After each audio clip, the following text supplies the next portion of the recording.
Bapak Ibu, saudara-saudari yang terkasih yang dikasihi oleh Tuhan kita Yesus Kristus.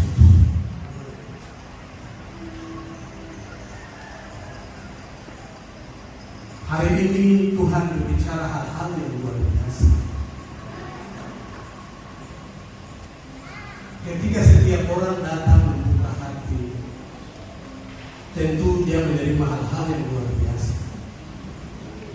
Karena Allah akan menyatakan sesuatu,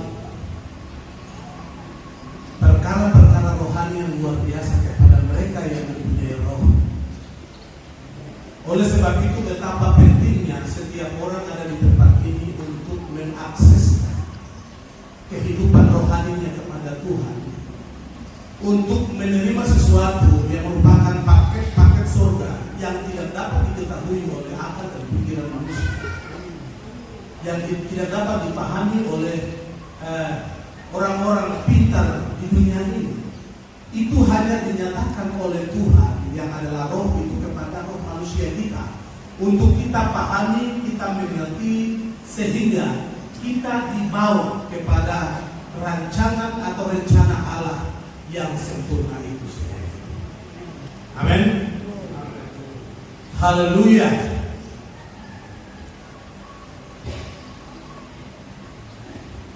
Saya berusaha tahan, tapi firman Tuhan yang dibacakan oleh ibu kami, dilanjutkan oleh Bapak Ketua Ori tadi, membuat saya tergetar. Hal-hal yang luar biasa Bapak Ibu. Kita semua yang ada di tempat ini, kita dari latar belakang gereja yang berbeda-beda. Saya dengan teman-teman yang lain, kami dari Katolik. Bapak Ibu yang lain dari GKI, Bapak Ibu yang lain itu dari Pantekosta, yang lain dari GBI, dari Gigi, dari Baptis. Ada apa gerangan ini sehingga kita semua bisa dipersatukan di tempat ini? Haleluya. Haleluya. Ada apa? Hal ini tidak dilakukan oleh tokoh gereja. Hal ini tidak dilakukan oleh, haleluya, orang-orang terkenal, pemimpin-pemimpin gereja. Tetapi hal ini dilakukan oleh surga, dikendalikan langsung oleh surga.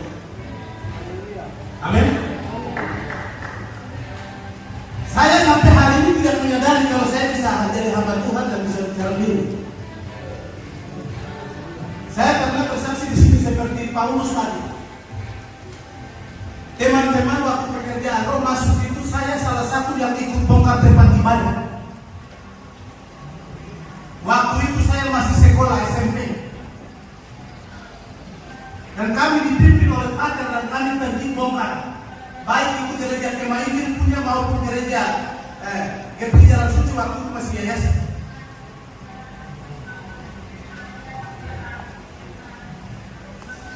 Karena rancangan Allah itu, haleluya, begitu sempurna sehingga dia membawa kita dari latar belakang yang berbeda. Oleh sebab itu saya ingin mengatakan satu kata, bahwa haleluya, selalu kita katakan bahwa kita keluarga besar Tubuh Kudus yang berbahagia. Hal ini saya selalu menyatakan begini, ini bukan sesuatu yang slogan yang sekedar kita ucapkan, tetapi ini sesuatu yang sangat prinsip.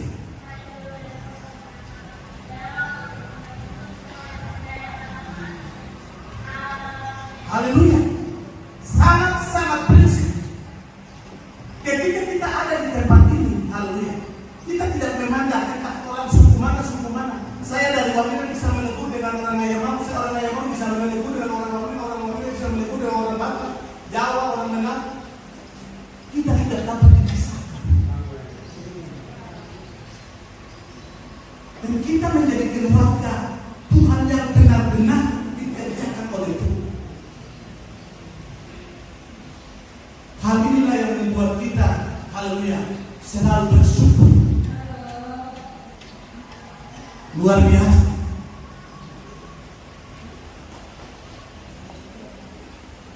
Firman Tuhan yang dibacakan tadi, haleluya, bagaimana Paulus itu dia berjumpa dengan Tuhan Yesus di perjalanan ke Damaskus.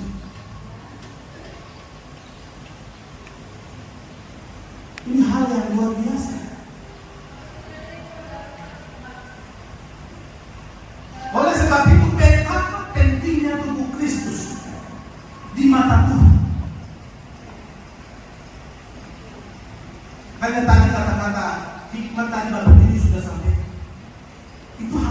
Tuhan menjadi hal tanda kutip kita ingat baik. Bagaimana saudara dan saya itu penting di hadapan di mata Tuhan.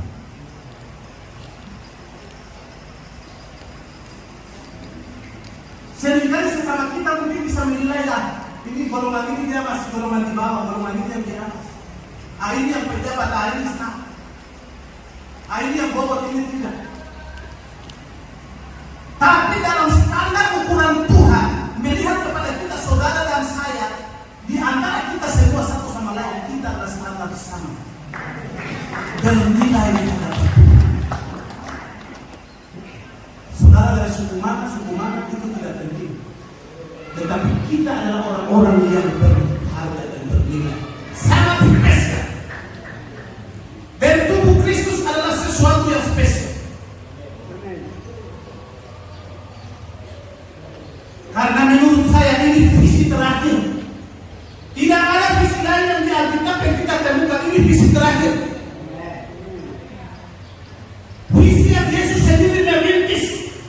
Dan Paulus menangkap maksud Tuhan itu sendiri. Lalu Paulus menjabarkan itu.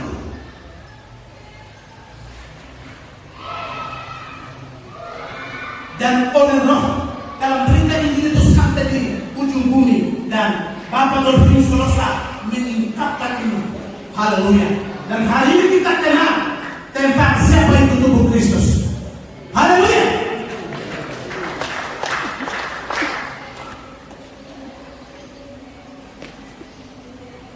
Oleh sebab itu firman Tuhan tadi di dalam Kisah Rasul pasal 9 tadi, betapa berharganya di mata Tuhan saudara dan saya.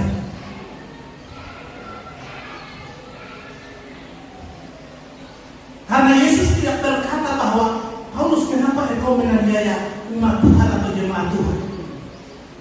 Tetapi Yesus menunjukkan alamat penganiayaan Paulus kepada diri tubuhnya.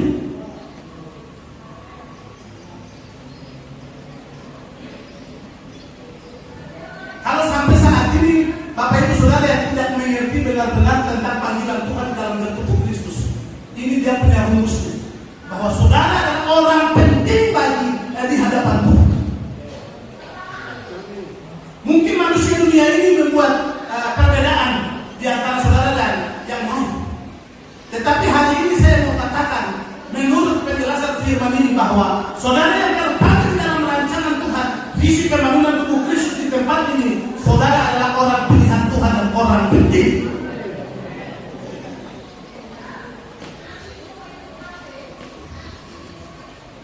Haleluya.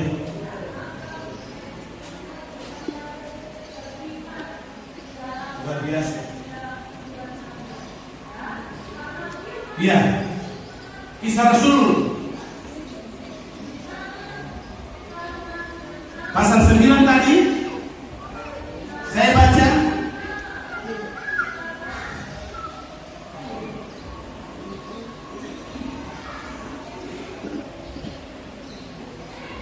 Saulus bertobat.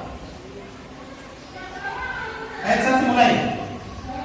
Sementara itu hati Saulus masih bertobat-tobat untuk mengancam dan membunuh murid-murid Tuhan. Ia menghadap imam besar dan meminta surat kuasa untuk dibawa kepada rumah-rumah ibadah Yahudi di Damsyik, supaya jika ia menemukan laki-laki atau perempuan yang mengikuti jalan Tuhan, ia dapat menangkap mereka dan membawa mereka ke Yerusalem. Ayat 3. Dalam perjalanannya ke Damsyik, ketika ia sudah dekat kota itu, tiba-tiba cahaya memancar dari langit mengelilingi dia. Ayat 4. Ia rebah ke tanah dan mendengar suara yang berkata kepadanya, Saulus, Saulus, mengapa engkau menganiaya aku? Jawab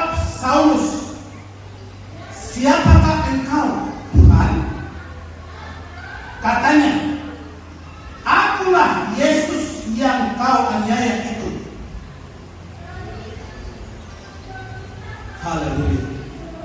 Dan seterusnya.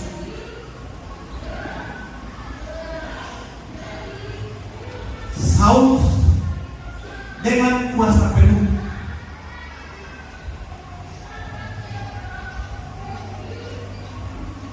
yang diberikan oleh otoritas imam dan para ahli Taurat, tokoh gereja yang berusaha untuk menganiaya murid-murid Kristus atau umat-umat Tuhan yang percaya. Ketika mereka mendengar pemberitaan Injil dan percaya, mereka berkumpul, mereka beribadah, mereka bersatu menyelidiki hal-hal yang berhubungan dengan kehendak Tuhan. Dan di situ Paulus ini menjadi salah seorang yang diutus, dan dia minta untuk dia diutus bagaimana dia harus datangi ke tempat-tempat ibadah mereka untuk bagaimana menganiaya jemaat-jemaat. Haleluya. Menganiaya mereka. Sampai kalau kita baca, Paulus salah satu juga memberikan kesepakatan setuju untuk Stefanus itu dia mati. Menurut Paulus apa yang dilakukan itu benar, karena mereka adalah, Paulus dikatakan bahwa dia adalah orang yang taat untuk mengikuti hukum Taurat. Dia adalah salah satu orang yang taat. Dia tidak lalai sedikit pun. Menurut dia lakukan sesuatu yang benar. Tetapi ternyata Tuhan menghadang dia di tengah jalan. Kenapa Tuhan menghadang dia? Semua ini rekayasa Tuhan untuk memperkenalkan betapa pentingnya iman Kristus. Amin. Semua ini rekayasa Tuhan untuk memperkenalkan bahwa tubuh Kristus dengan Tuhan Yesus Kristus itu tidak bisa dipisahkan oleh apa. Makanya ada lagu yang selalu kita dengan apa? Haleluya. Dengan apa yang bisa memisahkan kita dari kasih Kristus? Maukah kelaparan, kegelapan, apa? Tidak dapat memisahkan kita dari kasih Kristus. Haleluya. Saudara hidup di dalam dosa, saudara seperti apakah, saudara orang penjahatkah, tidak dapat memisahkan kita dari Kristus. Karena pilihan itu sudah ditetapkan dalam rancangan Allah. Haleluya. Pilihan tentang Paulus itu sudah ditetapkan dalam rancangan Allah. Walaupun Paulus itu sejahat-jahatnya, tetapi menurut manusia tidak layak. Tetapi menurut Allah adalah Paulus adalah sarana yang dipersiapkan oleh Tuhan untuk bagaimana dia meletakkan dasar visi pembangunan tubuh Kristus yang adalah rancangan Tuhan yang luar biasa tentang visi yang sama. Haleluya. Haleluya. Mari kita beri kemuliaan kepada Tuhan. Haleluya. Kita satu sama lain sampaikan bahwa saudara orang penting dalam visi pembangunan tubuh Kristus. Haleluya. Saudara orang penting dalam visi pembangunan tubuh Kristus. Haleluya. Manusia boleh menilai saudara itu tidak berarti, tetapi dalam panggilan Tuhan saudara nomor satu.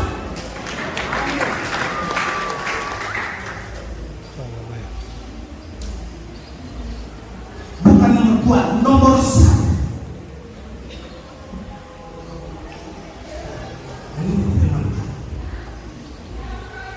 Paulus yang mengapa engkau menganiaya?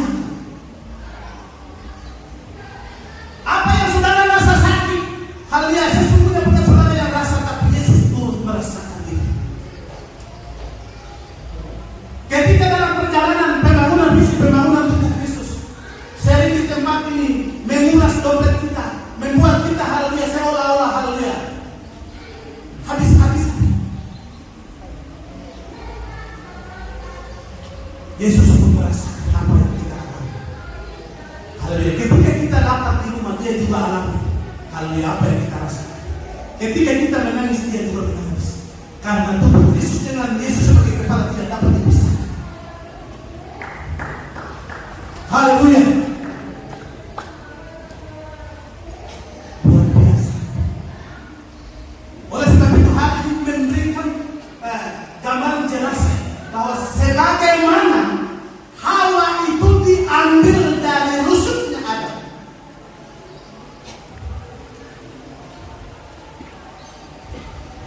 demikian juga gereja Tuhan, visi pembangunan tubuh Kristus itu dilahirkan, haleluya, dari dalam Yesus Kristus oleh melalui karya salib penebusan, dan tubuh Kristus dilahirkan dari dalam diri Yesus sendiri. Oleh sebab itu dia berani katakan, Paulus, mengapa engkau menganiaya aku? Dia tidak katakan, Paulus, mengapa engkau menganiaya jemaat-jemaatku? Tapi mengapa engkau menganiaya aku? Berarti walaupun gereja zaman itu masih baru lahir, karena haleluya baru lahir, tetapi Yesus berani katakan bahwa tubuh Kristus dan Yesus sebagai kepala tidak dapat dipisah.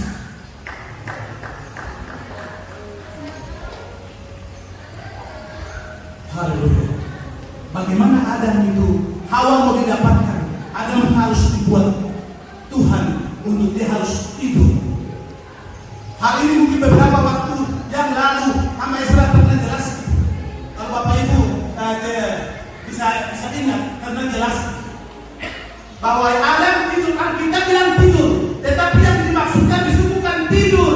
Adam harus mati dulu baru Tuhan Allah bentuk Hawa itu dari diri Adam, keluarkan Hawa dari diri Adam, pisahkan dia.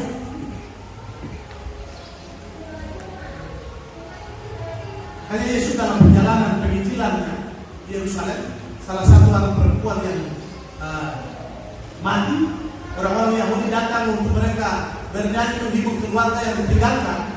Yesus bilang, jangan kamu menangis, dia tidak mati, dia tidur.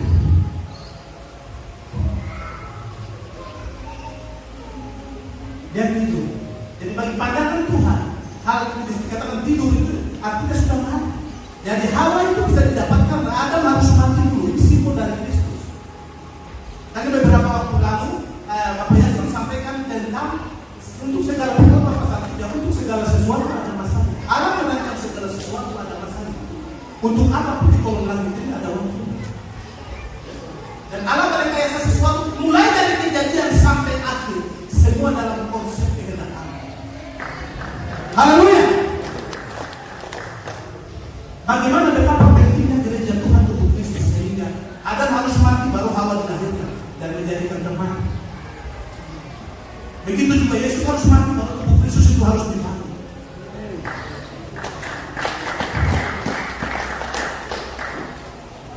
Jadi hal-hal ini hal-hal yang sangat penting, hal-hal yang sangat prinsip yang perlu kita sama-sama ketahui supaya Bapak Ibu dan saya ada di tempat ini bukan secara kebetulan dan bukan karena haleluya, karena keluarga, karena siapa-siapa, tetapi Bapak Ibu dan Saudara adalah orang-orang pilihan Tuhan yang Tuhan mempersatukan dari latar belakang suku yang berbeda, latar belakang gereja atau denominasi yang berbeda. Kami semua ada di sini untuk rancangan Allah yang besar. Haleluya. Haleluya. Oh, haleluya. Luar biasa. Jadi ini hal-hal yang dasar saya merasa penting untuk mengingatkan, karena saya minta izin untuk waktu Bapak Yesus